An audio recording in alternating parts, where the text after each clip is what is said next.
Bonjour, everyone, and welcome to tonight's Living on Earth Book Club event. My name is Delaney Schroeder-Echeverria, and I am honored to be speaking to you from the Rodaligar Food Sovereignty Lab and Traditional Ecological Knowledges Institute, housed within Cal Poly Humboldt's Native American Studies Department, and located on the unceded ancestral territory of the Yurok people in what is colonially known as Arcata, California. I am a Latin European settler and Anishinaabe descendant of the White Earth Nation of Minnesota and a guest here in Northern California. I serve as a research associate and program coordinator with the lab and as a lecturer for the Native American Studies Department. We are thrilled to collaborate with the Living on Earth Book Club and all of today's partners, which include the UMass Boston School for the Environment, Ridges to Riffles Indigenous Conservation Group, Save California Salmon, and Cal Poly Humboldt's Departments of Environmental Science and Management, Native American Studies, and Forestry, Fire, and Rangeland Management. Miigwech to each of our organizations and teams who made this conversation possible. I am very excited to introduce today's speaker. She is an attorney, fisherwoman, mother, 2024 UN Champion of the World Laureate, and one of the 2024 Time 100 Climate List leaders. She served the Yurok tribe as general counsel and was a staff attorney at the Native American Rights Fund. 60 miles north from where I am sits her family's ancestral home at the mouth of the Klamath River, known as the village of Requoy. Since colonization, every generation of her family has fought for Yurok rights. Her family's Supreme Court case, Matz versus Arnett, reaffirmed the status of the Yurok reservation as Indian country, laying the foundation for the exercise of the tribe's sovereignty and the enjoyment of its federally reserved water and fishing rights. Her book, The Water Remembers, My Indigenous Family's Fight to Save a River and Way of Life, tells the story of her family's 170-year battle against the U.S. government for their right and the rights of the Yurok Nation to fish, hunt, and live the way of their ancestors, in reciprocity and kinship with their relative, the Klamath River. This book is a testament to the enduring power of Indigenous knowledges, family legacy, and the determination to ensure that future generations remember what it means to live in balance with the earth. She continues her family legacy by focusing her work on Klamath River restoration, including dam removal, water rights, and fisheries issues, as the co-founder and executive director of the Ridges to Riffles Indigenous Conservation Group, R2R, an Indigenous-led conservation organization whose mission is to help Indigenous peoples protect and restore the natural and cultural resources they rely on to maintain their identity and sovereignty. Please join me in welcoming our speaker, water protector, and Yurok baddie, Amy Bowers Cordalis, and tonight's host, Living on Earth managing producer, Jenny Dowring. Thank you so much, Delaney, and it's wonderful to be with everybody here. I'm joining you from Pawtucket Land, near what we now call Boston. If you're new to our book club events, Living on Earth is a public radio program and a podcast that's been bringing you inspiring stories and conversations on climate change and the environment every week for the past 35 years. So before we dive in, we wanted to remind you that we couldn't do this without your support. So if you can, please consider sending us a donation by going to LOE.org and clicking on donate at the top of the page. Even just a little bit helps. We're very happy to have 20 copies of The Water Remembers generously donated by the publisher Little Brown and Company to give away to the first 20 people to donate $50 or more.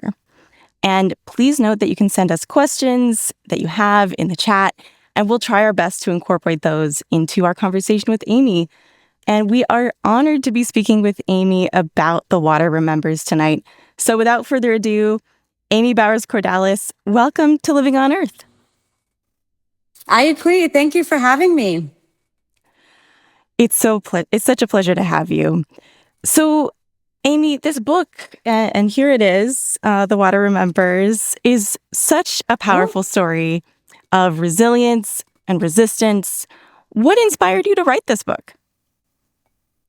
Thank you for the question. And first, I should introduce myself in Yurok. I can't see all the wonderful people here, but thank you for being here. Ayakui, Neknau, Amy Bowers Cordalis, Nuwak, Requoy, Numetewa, Waklau, Waklau, Waklau. I'm really grateful to be here, and I just introduced myself in the way that Yurok people do, which is to say our names and then the village that we're from. And I really appreciate Delaney's introduction and acknowledging the villages that I'm from, and the work that I've had the pleasure of doing on behalf of the Yurok tribe and and the river and the salmon. So thank you for that. And in many ways, the inspiration for this book came from my upbringing. I can't tell you when I started really writing the book, because I grew up in a way where, you would gather at grandma's house or at fish camp, and you would hear many of the stories from the people who lived them. I fished a lot with Uncle Ray, who's a main character in the book, and who, in the introduction was his Supreme Court case was acknowledged. And so just imagine like a little, Indian girl hanging out by the fire on the river. We're fishing, and my uncle's telling us about outrunning the state game wardens, and then my grandma would tell us about how they would hide under World War II Army tarps to evade getting caught by the state game wardens, and they were just trying to fish. Very harrowing stories. Yeah. So I heard all these stories. And then as I went through law school, I learned more about the legal context that informed those stories and my family's experience. And then we were getting through, we could kind of see the light at the end of the tunnel on the work for dam removal.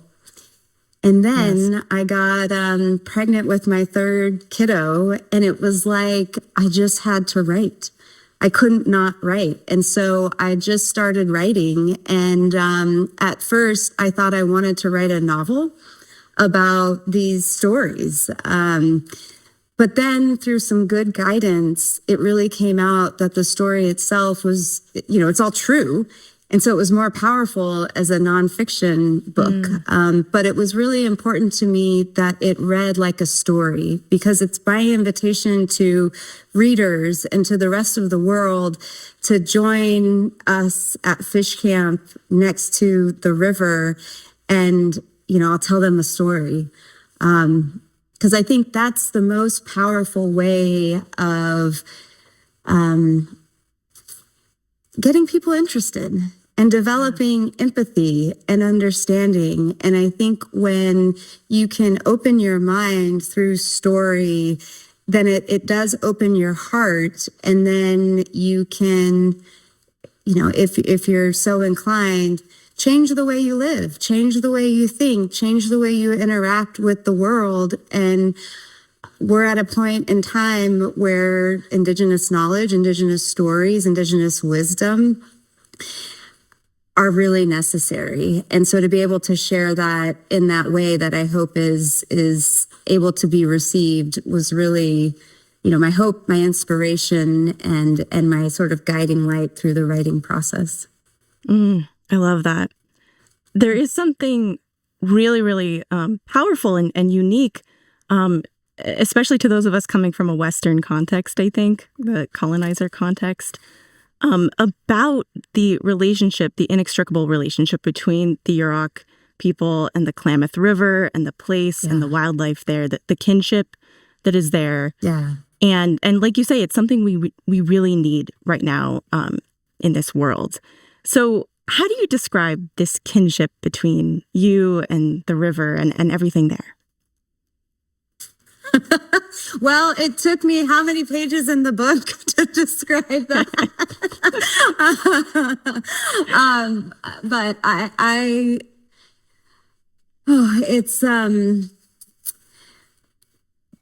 it's magical in many ways, because it is a very deep relationship that runs beyond our immediate conscious, right? Like you come into the world with your own conscious based on how long you've lived in your own personal experience. But what I have found with the river and with our connection to culture and to the water, to the villages, to the salmon, is that our conscious is expanded through our experience and story.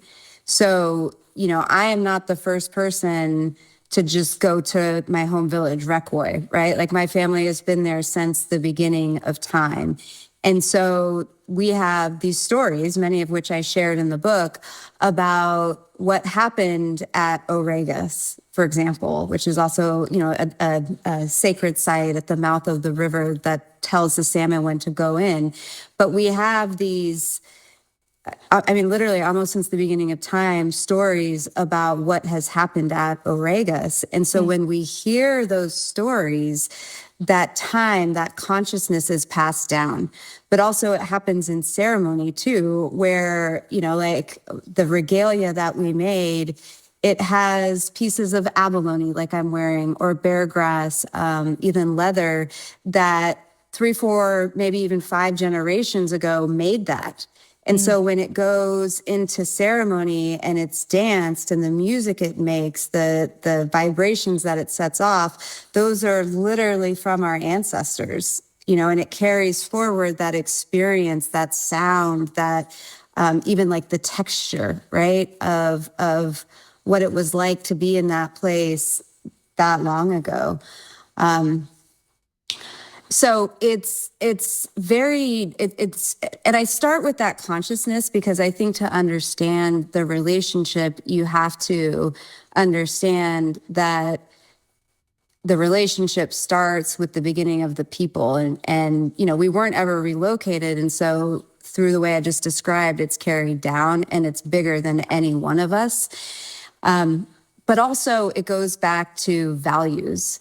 I started the book with the creation story because I wanted the reader to understand the core fundamental values that informed Yurok's advocacy and everything that came since the creation story. And, the creation story essentially says, like, this place was made for not only us as humans, but for all the lonely spirits. So some of them were rocks, some of them became animals, some of them chose to become a river or a mountain, water, land. Like they took different forms, and there was a balance created between all those spirits. And also, we were told, and the humans were a part of that, not separate, right? Not separate, a part of. And the creator told us, as long as you live in balance with the natural world, so all those different spirits, we would never want for anything. And for a long time, we lived that way. And so that story informs our relationship and how we view the river. And also how we interact with it, how we exercise Yurok's modern, sovereignty with it. We declared personhood rights for the Klamath River, the first river in North America. And that's because that's consistent with our view as the river being alive, as the river having a spirit. And it's not that it's a human. It's, even though, the legal term is personhood rights, that's a legal term that then gets you standing. And so you have to say it. But really for us, it's acknowledgement of it's alive. And it's this great entity that we have a deep relationship with, and also responsibilities to protect, to maintain the balance, and that our livelihood, our survival is directly related to the river and all the species it supports survival. And the good news at the end of this, towards the end of this story, is that, in fact, humans do start to take some of that responsibility to care for the river. We'll get there. There is a passage at the start of your book that's about this relationship, how the government has tried to disrupt that relationship. Yeah. This is on page 5, and I think we want to start it with since time immemorial, and then go go through page 7, and it is about the middle of that page. Yeah. Okay. So through page 7? I think if you want to skip some of on page 6, we could go from advance our obligations to the creator and then despite being raised in Yurok culture. Cool. Got it. Okay. All right. Is everybody ready? I hope everyone at home is enjoying. And maybe you're like sitting on your porch with some nice sparkly beverage. Maybe you have tea. Wherever you are, I hope you're really comfortable and you can just enjoy this reading. So here I go. Since time immemorial, Since time immemorial, my ancestors have lived on the lower Klamath River. We continue to enjoy a subsistence lifestyle of fishing, gathering, and hunting. We are a dance family with responsibilities to host annual world renewal ceremonies, brush dances for sick children, and other ceremonies in our village. We still honor our covenantal duty to protect the river, Yurok country, and every living being there. Over time, complex and restorative laws, practices, traditions, and ceremonies have showed thanks for being in this place, were perfected to ensure we exercise our sovereignty to advance our obligations to the Creator.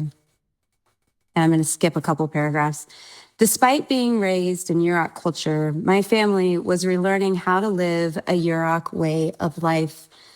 After being subject to 2 centuries of genocide, assimilation, and oppression by the US government during colonization, Yurok Aboriginal law was once about the respect we had for each other and our environment, the songs we sang, the ceremonies we kept, and the balance we maintained between humans and the more than human world. But in the eyes of the colonizer, we were not stewards. We were less than human, savages and criminals. The very traits that anchored us to our place, our language, our ceremonies, our fishing way of life, our presence on ancestral water and land became grounds for execution, surveillance, suspicion, and control. US law, which promises equality, was turned against us. We were policed not for what we did, but for who we were. I call this what it is: the criminalization of culture and the weaponization of law. It is a form of racialized state violence where the machinery of justice is bent to mark certain peoples as threats, simply for practicing their ways, defending their lands, or refusing to disappear. When law enforcement harasses Indigenous peoples for gathering medicine, fishing for subsistence, or standing on their own land and water, it is not about safety. It is about power. It is about erasure. Thank you.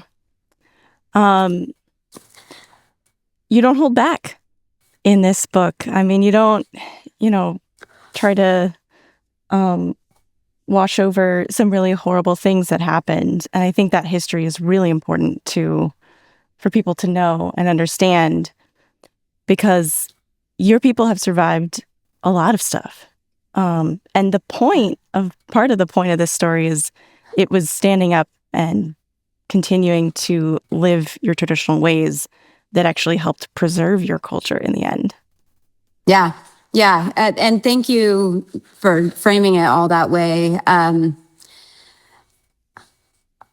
There was a lot of privilege to be able to write a book like this. And, I remember after the fish kill, feeling so marginalized and like nobody cared about our river, about our culture, the salmon. And then also that, what had caused the fish kill was essentially by decisions made in DC, and things off our reservation. And so it felt pretty helpless. Like, how are we going to heal the river if nobody cares? And so in writing this book, I get the privilege of telling the story from our perspective, and this is, of course, my family's story, but there are many families, Indigenous families on the Klamath of all different tribal nations whose family stories are very similar to the one that I wrote here. And I really hope that by putting my story out there, that we can uplift those unspoken, those uncelebrated heroes who fought for generations just to be who they were. And we don't, how do I say this? So, this history, it's not written in the history books. It's not told in other stories. And so I feel really privileged to have been able to bring it to light. And I hope that having it available now, makes it come up and helps people understand what we're doing on the Klamath too, and why it's so important. Absolutely. Well, one of the ways that your family has tried to preserve and successfully, I would say, preserved a lot of the culture and traditions of the Yurok people is through song and dance medicine. You come from a long line of dance and song medicine people. And many of these characters, I think, continue to be a guiding force in your life based on your book. One of those people is your great-grandmother, Geneva. So I would love to hear about her and the role that she played in protecting life on the river. She was a force. And she was a very petite woman. And she I'm almost like it's almost hard to talk about her because she was such a force and so phenomenal. And the role that she played in Yurok history, in the history of the Klamath, cannot be understated. And, that's in part why I wanted to include so much of her story in this book. She had a phenomenal life, and just the time and what was happening in the world during her lifespan. So she was born in 1904 and passed away in 1986, and I knew her. But she was raised by her by her grandparents. And so they only spoke Yurok. They lived a completely Yurok Aboriginal life of subsistence, of hunting, gathering, and so she learned. They even lived in a Yurok redwood plank house, the House of Leuk. And so she literally, lived the Aboriginal Yurok lifestyle, and then through her life transitioned in some ways to a more modern lifestyle, but really at her core maintained those Indian values and an Indian perspective. And in the book, I refer to it as the Indian way.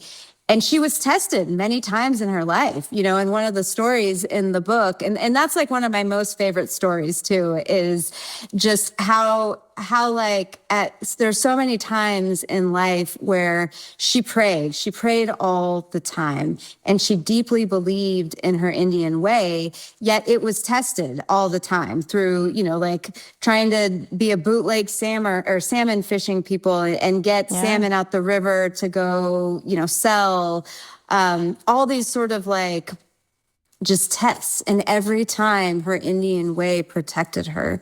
And so she grew up, and even as she, as an adult and later in her life, she deeply believed in the Indian way, and then she taught it to the family. And so in many ways, that's how that passing down of the knowledge was carried forward through some of the hardest times of colonization. And many families, many Indigenous families didn't have that same sort of, passing of the knowledge because people were killed or, whatever happened. And so she just played a critical role in passing down the knowledge. And, there were people who acknowledged that too. And there were these great oral transcripts of her oral interviews. And I tapped into those for many of the stories in the book. And it was really such a treasure chest, right? Because I could hear these stories. Many of them I had heard as a very small girl, but they were filled in with more detail and context through these transcripts. And so I got to use some of her language, and her perspective in telling a lot of these stories in the book. Which then it feels to me like I'm able to share that Indian way, not totally from her perspective, obviously, but it's informed, and then readers get to have that experience too. Yeah, and it feels really real, and you, of course, weren't there, but you have these histories, these oral histories to rely on, which is amazing. Yeah. And then the stories passed down. But she was so powerful, like the story about when they were doing the fishing, the protest, and, the feds coming with full, riot gear and machine guns just to pull her and my grandma off the river. And, it was getting really violent. Uncle Ray was coming in. There were people yelling along the shore. And, that easily could have turned into a situation where someone got shot. And she knew that. And so she just stood up in the boat and started singing a Yurok song and called in the birds from all over. And they just swarmed around her and the boat and the feds. And the feds got so freaked out, they just hightailed it out of there. They were not prepared for that. Yeah. No. I mean, had somebody pulled out a gun, they would have been ready for that. But some deep, cultural, nature power, no, they were totally freaked out. And then they never came back. No. So that's how powerful she was, that she could, control things. And I really enjoy sharing that story with people because it reflects the deep power, the deep relationship of the Indian way that, Yurok people have. And I think it's important for folks to know that that kind of relationship is possible between humans and nature. It's possible through ceremony and ritual and prayer and living a really good life. And it's not gone. It's not gone. Not at all. And Amy, there's a reason that your people, the Yurok people, are known as the salmon people. Tell us a little bit about that relationship and what the salmon, why they meant so much to you and your ancestors, that Geneva, your great-grandmother, had this courageous fish-in moment that you just described for us. Yeah. So I think a good way to sum it up is through a story or a statement that my dad always used to share with us, which is, we've been fishing the same salmon runs for so long that now we share their same DNA. And I had the privilege one time of asking, and I'll forget the scientific title for a person who studies genes and all that and DNA, but she was like, yeah, that's right. And one of these days, maybe I'll do more research on that. But I think his statement is true. It's that we've been fishing for the same wild salmon, and there are some hatchery fish on the Klamath, so that's a little different story, but their brute stock does come from Trinity River fish, Klamath fish, which, so it's all the same place of origin. But in any event, our ancestors and the fish ancestors have been doing the same thing for so many generations that we can't exist without them. And maybe they could exist without us, but it's just deep. And our whole way of life to this day revolves around the salmon runs. There's 3 salmon runs now in the Klamath. There's spring Chinook, fall Chinook, and then a coho run. And when the salmon are running, many people come down to the river, they go to their traditional fish holes, they bring their family, and they fish. And that's a great moment of unity and commonality. And it's just a very healthy thing to go and do, right? You're outside, you're working together as a family, you're catching food for your family. in this place where you have been fishing since, your family's been fishing since the beginning of time. So it's so deep and powerful just on that level. And then you add the element of fun. When the fish are running, it is just fun. Like, it's just a good time. And I tried to write about that experience in a chapter in the book. I talked about how my generation, my sisters and brother and mom, dad, we used to call ourselves Team Fish Hog. And, we were sort of a well-oiled machine where everybody knew their role and, just felt good doing it. And it's really fun just being out there. So you're pulling in these nets and then untangling the fish, and they're like flapping around, and it sounds amazing. It sounds fun.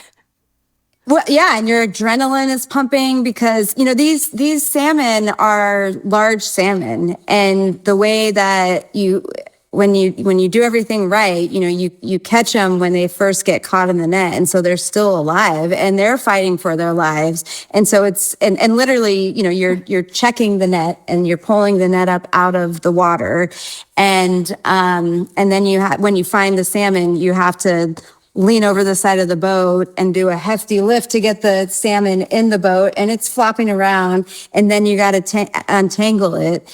And the thing that my dad taught us too was you always thank the fish for giving its life so that you can continue yours. And so there's this deep respect for the fish, and we always make sure that we use almost every piece of the salmon to honor that salmon. And then a big thing too, I should share is that the Yurok tribe heavily regulates its fishery to try to ensure sustainable practices. So, by way of update, well, actually, no, I talk about this in the book. We haven't had a commercial fishery in over 10 years because the salmon runs are so compromised. And so we've greatly reduced our catch, and limited our livelihoods in order to protect the salmon because that's our responsibility to it. And I think that's really important to appreciate is like, yes, we have this great privilege of being the beneficiaries of these iconic salmon runs, but we also have this responsibility of caring for them. And we try to do that in a multitude of ways, but, by restoring the river, by limiting our fishing practices, all the things. So it's a symbiotic relationship. Yeah. And you took it all the way to court, and you took it into this partnership with actually the company that owned the dams itself. You wanted to help restore the river in a way that would mean that the river could flow for the first time in more than 100 years. So I want to get to that story of how these dams were taken out, which is such an incredible story. But first, just remind us, why are these dams so damaging to the salmon ecosystem? Like, why was this so important? These dams were, for a while, they were making electricity. It's very expensive to take them out. So why is that so important? Yeah. Excellent place to start. So in a little more context, the Klamath River was historically the third largest salmon producing river in the continental U.S. And in part, that's because of the stewardship of the Indigenous peoples on the Klamath, right? Like we actively managed it so that the salmon could grow and the river was healthy.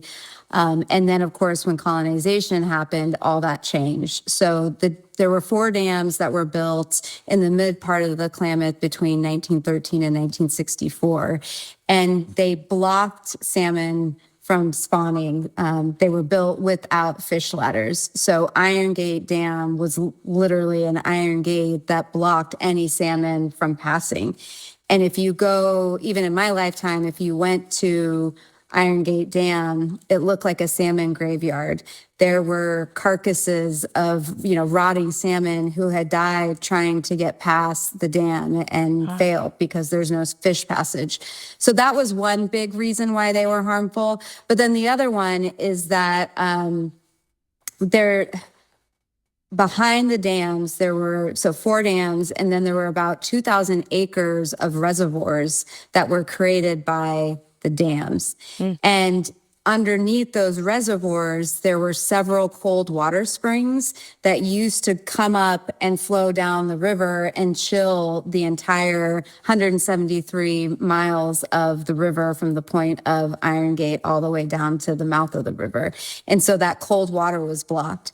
And then on top of that, there was agricultural runoff that came off the Klamath Reclamation Project, which is one of the largest reclamation projects in the whole country. And that was built, the construction started in 1905, and essentially they drained about 2,000 acres of wetlands that were connected to the Klamath system. They drained Lower Klamath Lake, they built canals, and then diverted a bunch of water out to the fields. And as a result of, having been built on wetlands, you apply agricultural chemicals, and then that went into the river, which eventually pooled behind these dams and the 2,000 acres of reservoirs. And so what happened was that the water quality was terrible and the water temperatures just skyrocketed. And every year we would have outbreaks of toxic blue-green algae, which would then go down the river. So, essentially, and then there's this other interesting thing too, is that the dams disrupted the natural sort of flow of sediment down the river, such that below the dams, you didn't have a natural riverbed with sediment. And that's really important because that sediment usually it's almost like a scrub brush that cleans the bottom of the river. And so the conditions the dams were creating were, one, they were blocking salmon passage. And then two, it was poisoning the water that came below. And then the water was poisoned and hot, and then you didn't have the little sediment scrubbing the bottom, and so the bottom of the river got really dirty. So think about the nastiest dishwater you've ever been in that is turning toxic green and bubbling and toiling. That was essentially what was happening. And then the dams, in many ways, were becoming obsolete because they were producing a very, very small percentage of Pacificorp, the owners, eventual owners, overall power portfolio. And then, they were at the point of, eventually we got to a FERC hearing about relicensing the dam. And at that point, they would have required installation of fish ladders and other significant updates in order to comply with existing law. And so it just didn't make sense to keep them in anymore. And Amy, it took tragically this fish kill crisis that you mentioned to wake up the world to all of these problems. Who could imagine that so many different problems could come from, one structure from, 4 of these dams on this river. So you went through this, you were there when this fish kill happened. But it sounds like from your book, in the end, I think you kind of came to recognize that death was necessary, that it led to new life for the river. So tell us about that horrible moment and then what followed. Yeah, it was heavy. And it was, all of this has been a part of the Indigenous peoples on the Klamath recovering from colonization. And so what had happened, and I write about this in the book, was that we hosted a world renewal ceremony that hadn't been done in 100 years. And, in its resurrection, there were questions about whether it could be done right, and also an acknowledgement that the medicine was so powerful it could be fatal. And it could be fatal to people. It could be fatal to salmon. So the salmon started dying on the last day of that dance, the day they, were closing it up. And it's a 10-day dance, and then the salmon started dying. And so, at the time, it was so tragic. It was, and there's different estimates. The Yurok tribe says it's somewhere about 70,000 salmon that died. It was completely caused, by illegal water diversions that caused the river water levels to drop lowest they'd ever been on record, right at a time when a very large salmon run returned to the river. And so it was like this perfect storm of low flows, big salmon run, and also it was hot and a drought. And so a fish disease spread and killed all those salmon. And, once the fish disease was called ick, and once it starts, it's very difficult to stop it. And so that's why so many salmon died. And we didn't know, like, was that the ceremony's medicine, and how was it working? And in any event, the fish kill launched, myself, but also a whole new generation of Yurok people, of Indigenous people from the Klamath and our allies into the fight to protect the river. And it was an eye-opener, because I think all the people who worked on the Klamath realized, like, we can't keep managing this river the same way we had been. And we really needed to figure out a path to restoring the river. Otherwise, it was going to die right before our eyes. And at Yurok, there's our relationship to the river, our responsibilities, our relationship to the salmon, but also there's a myth that says if the Klamath salmon dies, so too will the Yurok people, because there will be no more purpose for us on earth. And so seeing those salmon die in such large quantities, and, also seeing our river, just filled with dead salmon bodies, and it smelled like a war zone, for us, it's literally, we're witnessing the end of the world. It was an existential crisis. And so we all responded with that level of urgency. And many people, went and got degrees, me including, but, there was people who became scientists. There were people who led grassroots movements. There were people that went into tribal leadership. And it really launched the Undam the Klamath movement that led to the undamming of the Klamath. And so now I look back, and, it is undeniable that the medicine of that first world renewal ceremony was very powerful. And I, in the book, write about how maybe there was an agreement between the creator and the salmon, where the creator said, we'll take this one for the team. Sort of like a martyr or a martyr. It'll be bad for a bit and a while, and then it will get better. I mean, glimpsing the end of the world, as you said, it felt like that sounds like it was extremely motivating in pushing you forward, you and your colleagues and this whole coalition, not just Yurok people, but part of the magic, or part of what's so amazing, part of what's so inspiring about this story is how this coalition developed. I think you were a part of that.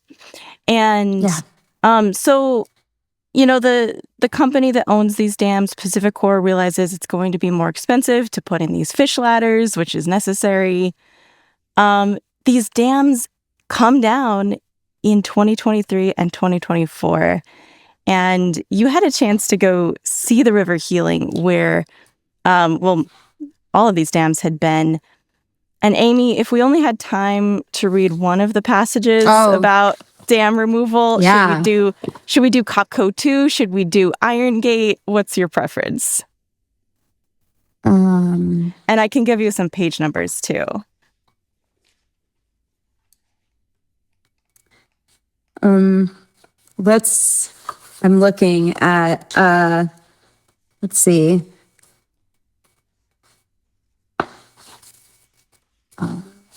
One of them is 260. The other one is 247. Yeah. Oh my gosh.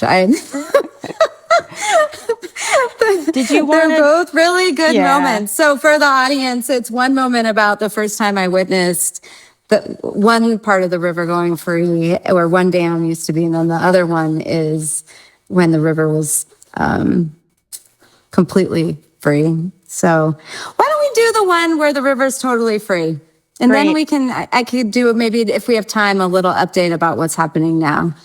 I would love that. Yes. Cool. Okay. So do you want to read from Then It Happened to, or read from wherever you like in terms of Iron Gate? Okay, I got it. Go for it. I got it. Okay, here we go. All right, everyone. So picture yourself. It's late September. It's hot. You're surrounded by people you've worked with for 20 years trying to heal the river. And you sort of thought it would happen, but it's, it was pretty ambitious, so it was hard to say. So here we are. Then it happened. An excavator scooped up a large pile of red rock, lifted its arm, dumped the load, and repeated. Then the sparkle of water appeared where only red rock had been. It was so small, it looked like a lone star above a night sky over a big city. It was barely visible, but the crowd knew it was water and gasped. "Here it comes," hollered a Karuk tribal member, Leif Hillman, who had been a leader of the Klamath Dam removal grassroots campaign. The excavator took a few more scoops, lowering the level of Iron Gate Dam and widening the water's path. Gradually, the water moved farther downriver over the dam. It remembered how to flow and where to go. It slowly saturated the remaining part of the dam, headed toward the downriver channel. Finally, upriver and downriver reconnected through a stream of prosperity when the water met at the base of the former Iron Gate Dam. The river was free. On September 30th, 2024, the Klamath River's journey toward restoration reached a powerful milestone: the removal of all 4 dams. More than 441 feet of steel, rock, concrete, clay, and rebar from 4 different dams were removed. With Iron Gate Dam alone, 1 million cubic yards of dam material was removed and 25,000 truckloads with 40 yards holding capacity. The material that once blocked the river's flow was recycled, returned to the earth, or repurposed. Dam removal was completed on time, within budget, and consistent with the terms of the permit. With their removal, the river began to heal, restoring balance and the lifeways of those dependent upon its vitality. On October 2024, the leader of the fall Chinook salmon run was spotted on sonar technology passing the former Iron Gate Dam site. By November, hundreds of salmon had gone past the former dam sites into Upper Klamath Lake and its tributaries in Oregon for the first time in more than 100 years. By November, thousands of salmon had passed the former dam sites, and they spawned. I think that's good. Wow. We're living in exciting times, I think, when things like this are possible with hard work. Hard work from people today and people from generations ago. What is the health of the river now? Can you share an update for us on these on the Klamath River since the dam removal was completed? Yeah. And what are the ongoing challenges as well? Cyril is wondering. Okay, very good. We'll start with how the river is doing. So the river is healing.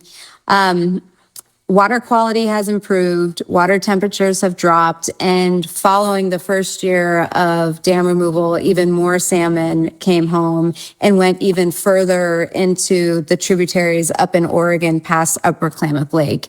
And we also had a nice out-migration of babies from the places that they spawned. And so it's an exciting time to be watching the sort of, and we don't use the word recolonization, but that is like the technical word that they use when you reintroduce salmon. We're like, no. You don't want to be seen as colonizers, right? I get that. Colonizing.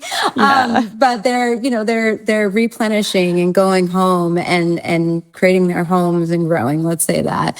So that's pretty remarkable. We've been able to reduce carbon emissions significantly. Those reservoirs were emitting a lot of methane. And so by removing the dams, we have reduced the carbon footprint significantly on the river. We've returned land to the Shasta Indian Nations, so that's pretty exciting. We've got, people, Indians too, going home and back to their traditional lands, so that's been encouraging. Lands that were flooded by these reservoirs. Yeah, exactly. Yeah. The Yurok tribe has planted over 20 billion with a B, native seeds throughout the whole project area and are rebuilding ecosystems with traditional foods like acorns and hazels and different basket making materials. And with those, new ecosystems, all the creatures that survive and live off them are also coming back. And so we're, for many of the indigenous cultures on the Klamath, we call ourselves world renewal people, and that's what our ceremonies do. They're supposed to renew the world, but that's being carried forward with the work on the Klamath. We're trying to renew the world there in the Klamath. And in terms of the remaining challenges, progress is quick and also slow. The revegetation efforts are going well. There are some problem areas where things aren't bouncing back as quickly as we would like. There remains to be water issues. It's a drought and there's not enough water for all the different demands. And so there's more active litigation on that, unfortunately. We did have a significant victory in a case that I talk about in the book, Yurok v. BOR, which is an Endangered Species Act case. And essentially, that case is about upholding the requirements of the Endangered Species Act to protect coho salmon, which are sadly listed on the Endangered Species Act. And for some time, the federal government and some of the farming communities have said that that act doesn't apply. And recently, the Ninth Circuit confirmed that it still applies. And that's a really important victory, not just for the Klamath, but for any place that has endangered species, because it sets the precedent that the federal government has discretion to make adjustments to its other obligations in order to protect endangered species. And it doesn't mean on the Klamath that there can't be agriculture. It just means that we need to move toward a more balanced approach and making sure that there's water for people, for consumptive uses, but also salmon in the river. So we still have a lot of work to do. I still have a lot of work to do. That's why, I'm happy to have Ridges to Riffles, Indigenous Conservation Group, where I continue to do the legal work, and the team and I, we're doing a lot of intertribal work to bring the tribes back together. When the dams were in, there definitely felt like there was a bit of a division between the indigenous nations caused by the dams. And now that those are gone, we need, as the people, to follow the way of the salmon and going all the way from my home village, at the mouth of the river, all the way up into Oregon, into the Klamath tribe's territory. And because of that long journey, what the Klamath tribes do impacts what happens out at Yurok, and we're all dependent upon those salmon. And so at R2R, we're trying to repair those relationships, and doing it in a way that puts tribal sovereignty, tribal leaders, tribal knowledge back in the driver's seat. And with that, I do want to say that I'm on a mission to reclaim AI, which is ancestral information. Yes. We need to put ancestral information, AI, in the driver's seat and help us recover these ecosystems, right? Whether you're on the Klamath or in other places. It's sort of a nod to the title of the book, The Water Remembers, which was to say, it kind of pulls it back to how we started the talk too, of like this idea of consciousness. And I think for many people, we're sort of in this universe of like, let's Netflix and chill, and our environment is so compromised and we can't do anything about it. And in many ways, we don't even know how compromised our environment is because we never saw it with our own eyes. But I think deep in that ancestral knowledge, that ancestral information that I have, but I think all people have it. That was one of the main takeaways that I got from working with broad coalitions, is that it's not just Indigenous peoples, it's in all of us. And so if we can use that knowledge to remember like what a beautiful paradise this earth was for us, and then work towards restoring that, which we can use by pulling some of the best practices from the Klamath, like we got a shot. We don't have to move to Mars. We can heal the world, like we literally can do this, but we got to get off that couch and turn off Netflix. And maybe this as is much as I love really Netflix, Yeah, of course. I mean, who could deny those temptations? Yeah. Well, it's wonderful to hear that the river is healing. The land that was underneath the reservoirs is starting to heal. Mm-hmm. Let me see in the next few minutes here. We haven't really talked. You mentioned land back for the Shasta people, which is connected so intimately to the return of the river, because now there's land there that was buried underneath the reservoirs. The Yurok tribe has also been a real leader in land back. How do you think about the land back successes that you've had in recent years playing into and kind of like in relationship with the success of taking out the dams on this river? It's about restoring balance. In the book, I talk about that core value of balance between humans and nature. And when colonization happened, that balance was disrupted in many ways. And for Yurok, and I write about this in the book, and I don't remember the exact percentage, but it's something like 95% of our lands, or maybe it was even 99% of our lands were taken through colonization. And it's very difficult to exercise our duties to the Creator, our responsibilities to all the creatures, the land, the water, our river, if you don't own some of your ancestral lands. There's ways to do it, but it's difficult. Also, in our ancestral lands, we have village sites, we have cemeteries, we have sacred sites. There's, specific plants and things that grow in certain places. And so if we don't have access to those places, we can't practice that ceremony. You can't gather that root that may be required for, whatever it is that you're doing. And so it cuts away your ability to continue your way of life. And, at Yurok, there's many people who are very committed and still living a subsistence-based way of life. And so it's really essential for us to be able to have access to our lands. But also those lands or the river, it has to be healthy. If it's not healthy, then that changes how we interact with it because of our responsibilities. So healing the river, getting the land back. Another thing I really am interested in is Yurok reintroduced condor with other partners. And the role of condors in Yurok culture is to carry our prayers up to the Creator. The condor flies higher than any other bird, even eagles. And so, our culture knew that and recognized that it was playing a role of carrying those prayers. And so it was gone for, many, many decades. And I I want to believe that our prayers still made it to the Creator. But of course, with the condor being back now, they'll get there faster or more of them will get there. And it's all about fixing the world and putting things back together so that everything can play their role so that the balance is restored. And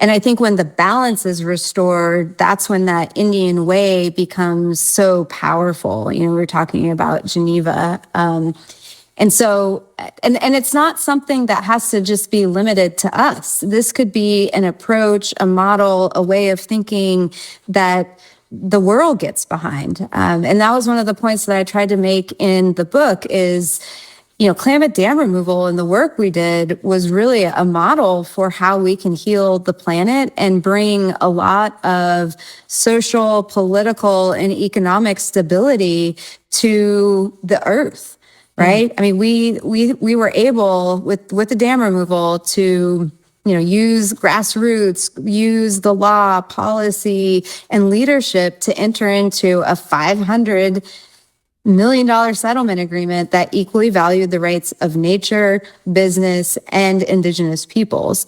And dam removal, at the end of the day, it was profitable. Like there was a company that came in and did the dam removal and made money. They wouldn't have been there had it not been profitable. But then also it was huge for protecting, our way of life, huge for restoring the river and the salmon. And so what that tells me is if we can do it on the Klamath, it could be replicated anywhere.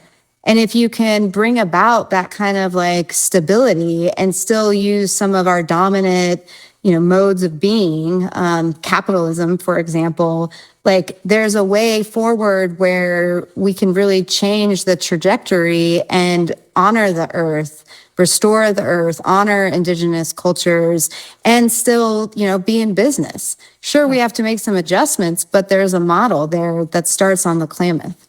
Mm. Yeah. And it's so hopeful too. I mean, like I say, we need this more than ever.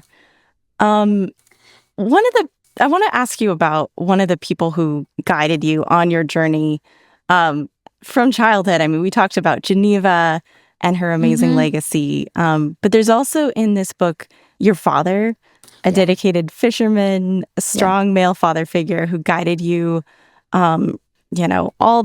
every step along the way, in the Yurok way. And if you could just share with us a little bit about his story and how his presence and history really held your hand throughout growing up and then the fights that you took on. Yeah. I wanted to elevate his story in the book because many written stories about Indigenous men focus on alcoholism or abuse. And, that is present in many Indigenous families. And it's a symptom of the kind of historical trauma that many of our families have gone through or continue to be going through. But I wanted there to be, another story of a different approach, which is, my dad came from, his father was an alcoholic and abusive and all the things. And he was raised in a difficult environment. Yet also they were on the river and there was a big influence from, his grandparents, Emery and Geneva Matz, and his mom, my grandma too, was strong as all heck. And so he, I think through sports, he was a really good athlete. Through sports and fishing really was able to, he was just able to sort of keep moving forward. And he also would just say it was my mom too. They have an amazing love story. They met in the 6th grade because my mom was talking too much and the teacher made her sit next to my dad and the rest was history. So however it gosh, sixth happened, grade. yeah, and they're Wow. still married, and crazy in love, which is really remarkable. But in any event, my dad, so he also learned to fish from Uncle Ray. He learned to fish from his grandpa, and so he became this just diehard fisherman who loved it. And then, he had 4 girls, and the youngest was a boy, and so he took us fishing, and that's how I really connected to the river and was introduced to the river. And he's also just a really good human, just a kind person who helps people. And so he had a reputation on the river of being a really good fisherman, but also a kind person who was safe, and so it was always fun going down to the river with him because he knew everyone. People would stop and talk. And the river is such that, over the past 30 or so years, there's common families that have certain boats. And so you could hear, you knew the sound of each family's boat and their motor. And so you'd be like, oh, here comes the Myers or the Gensaws. And then they'd stop at your camp. And then, you just talk. And so it was really fun sort of just hearing the talk of the river. And, and then there was a lot of stories told. That's a big part of how I learned all these different stories that I shared in the book. But he really grounded us too in the ideas of fighting for what you believe in. And, really that's what it is. It's like fighting for what you believe in and standing up for your rights. And we used to do these things where we would, drive over to the coast, and he would tell me all kinds of stories with the lens of the historical injustice or the environmental justice. And so I think that's really where I was indoctrinated. But he's just been a great influence in my life and a strong, steady, just person with a solid mind. He is now a Yurok tribal court judge. He's been serving the bench maybe 10 years now. And an acknowledgement of his role as an expert fisherman. He's also he's the family's dance leader. And so there's a lot of cultural knowledge there too. And, and I think for other people and for other Indigenous men, who may be struggling, leaning into your culture, leaning into your cultural natural resources, that can be a big source of strength to get you through those hard times. And I think and also leaning into your family, really leaning in. That was one of the things that he really did, which isn't always easy, right? And so, but I think that's where you get your strength. And, I know it certainly helped my dad. So I hope he can be a model that others can look to for strength in tough times. We have time for one more question, I think. Okay. This one is from Allison, and she's asking, what does the current open salmon season mean for tribal fishing and ceremony? And are people so excited for the Salmon Festival this year? We are so excited for the Salmon Festival. And if others don't know what that is, each year the Yurok tribe hosts the Salmon Festival down in the town of Klamath. And we invite you all to come. It's open to the public. There are, vendors and food, and it's a great place to get Yurok jewelry. I think I may have gotten these there. So they're beautiful. And thank you. And there's, bands, and we haven't had salmon from the Klamath there, over the past few years because the salmon runs have been so compromised. But we've been able to bring in salmon from other Indian nations, salmon nations, as I call them. I'm not sure about what will happen this year or not, but information is on the Yurok tribe's website, should anybody be interested. And then I think what you're referencing with the open season is that California opened up its commercial season around the Klamath stocks. We're not excited about that. so I don't think it's been officially voted on yet, but to my knowledge, our allocation of salmon is still small. The salmon runs are still compromised. It's going to take a couple generations for them to rejuvenate, and we really all have that responsibility of conserving and limiting our catch in order to make sure that we restore those runs. And so I'm not sure if we voted yet, we being Yurok, on if we'll have a commercial fishing season, but I know our allocation is really small, so it's not likely. But we are excited about a subsistence fishery. And interestingly enough, we've had a bit of salmon. The spring run, already came through. It's very compromised. And so there's not a lot of salmon, but we've had some salmon going up the river in July, which is a little interesting because usually there's a little break. And so that's been kind of a fun thing to just have salmon in the river longer.